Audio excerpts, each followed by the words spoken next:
एक समय की बात है, किसी गांव में एक बूढ़ी माई रहती थी। उनके एक बेटा, बहू और एक पोता थे। बूढ़ी माँ गणेश जी की परम भक्त थी। वह रोज भगवान गणेश की पूजा किया करती थी। ज्यादातर समय बूढ़ी माई पूजा पाठ में ही बिताती थी। पूजा से उनका मन बहुत प्रसन्न रहता था। लेकिन वही बूढ़ी माई की बहू माया बूढ़ी माई के पूजा पाठ को पसंद नहीं करती थी। उसे ये सब ढोंग लगता था। एक समय की बात है, बूढ़ी माई मंदिर जाने लगी। इधर बहू चूल्हे पर खाना बनाने की तैयारी कर रही थी।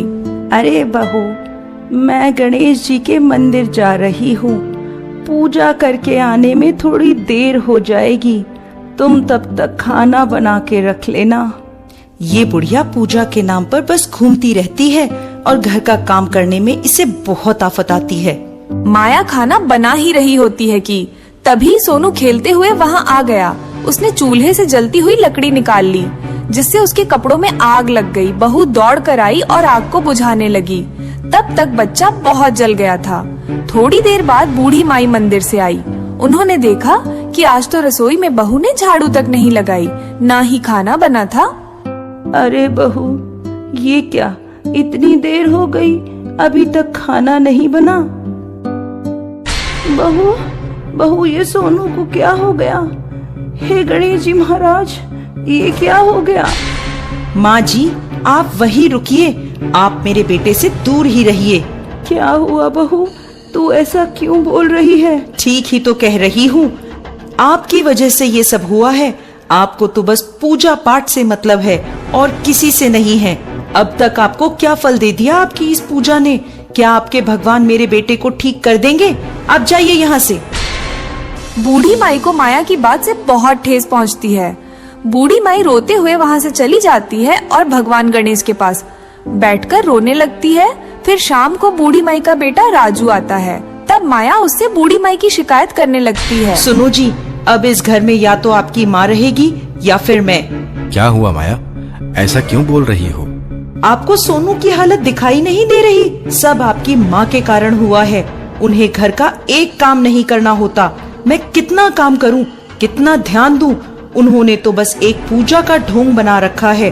दिन भर पूजा करती रहती है, ऊपर से मुझसे फरमाइशें करती है। बहू, आज भोग के लिए ये बना दे, आज भोग के लिए वो बना दे। या तो आप अपनी माँ को इस घर से बाहर निकालो या मैं अपने बेटे को लेकर यहाँ से चली जाऊंगी।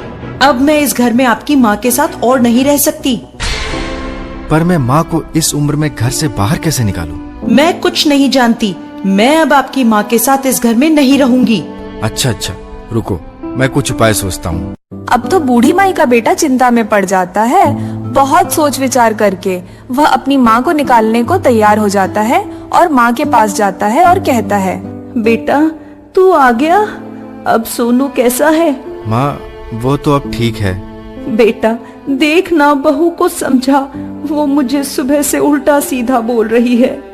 माँ, आप एक काम करो, आप मामा के यहाँ कुछ दिन के लिए घूमने चली जाओ।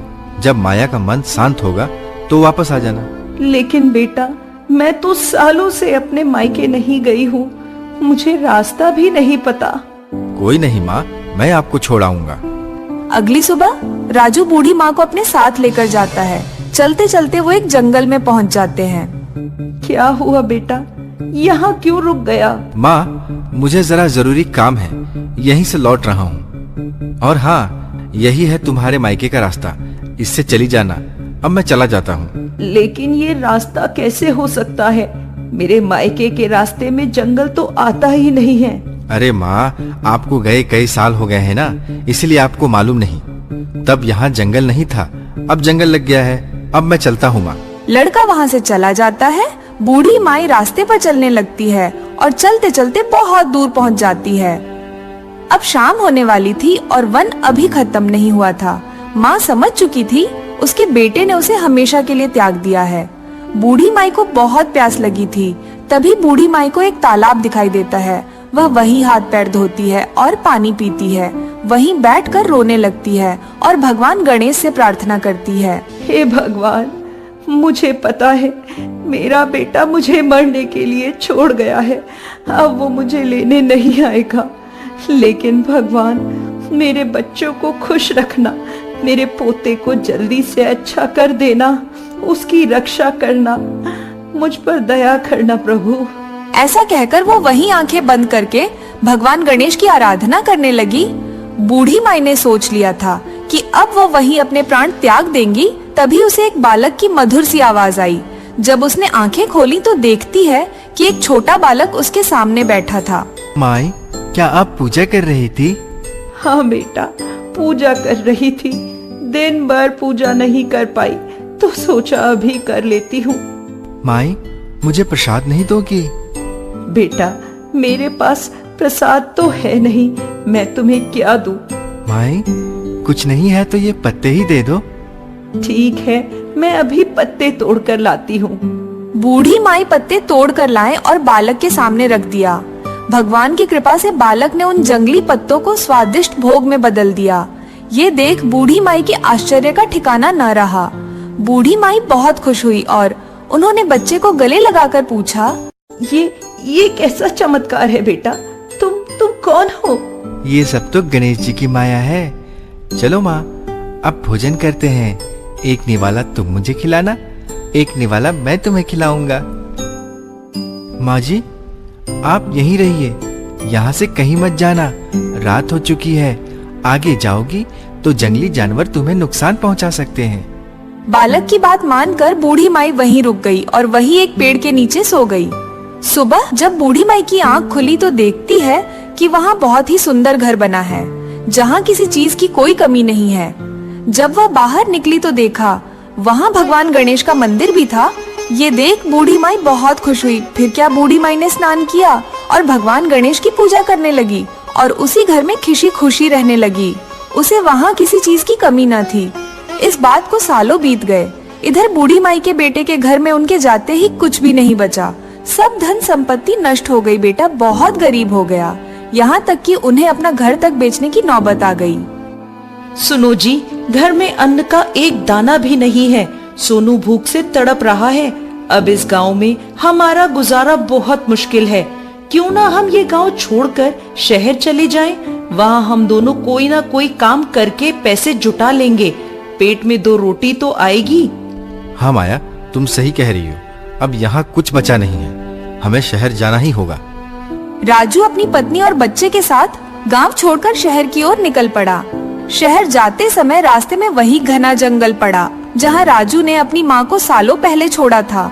आज ऐसा दिन आ गया था कि वो खुद अपना घर छोड़कर परिवार के साथ दर दर भटक रहा था। चलते चलते काफी देर हो गई थी। उन्हें बहुत जोरों की भूख लगी थी। तभी उन्हें वन के बीच में एक सुंदर सा घर दिखा। वो घर किसी और का नहीं, बूढ़ी माई का था। सुनिए ना, बहुत जोरों की भूख लगी है। वो देखिए, वहाँ एक बड़ा सा घर दिखाई पड़ता है। चलिए उस घर से कुछ खाने को मांग लेते हैं। वहाँ जरूर कुछ ना कुछ मिल ही जाएगा। ये सोचकर राजू, माया और उसका बेटा तीनों बूढ़ी माई का घर का दरवाजा खटखटाते हैं। बूढ़ी माई ने दरवाजा खोलती है तो उन्हें जरा भी देर नहीं लगती पहचानने में कि वो उन्हीं का परिवार है। अपनी माँ को इतने बड़े घर में जीवित देख दोनों हैरान रह जाते हैं। अरे माँ, आप यहाँ? क्या आप इस घर के मालिक को जानती हैं? नहीं बेटा, ये घर मेरा ही है। मैं ही घर की मालकिन हूँ। आप? लेकिन इतने बड़े घर की आप मालकिन कैसे बन गई? मैंने कहाँ कुछ किया, ये तो सब गणेश जी की कृपा से हुआ है। सब उन्होंने ही मुझे दान में दिया है।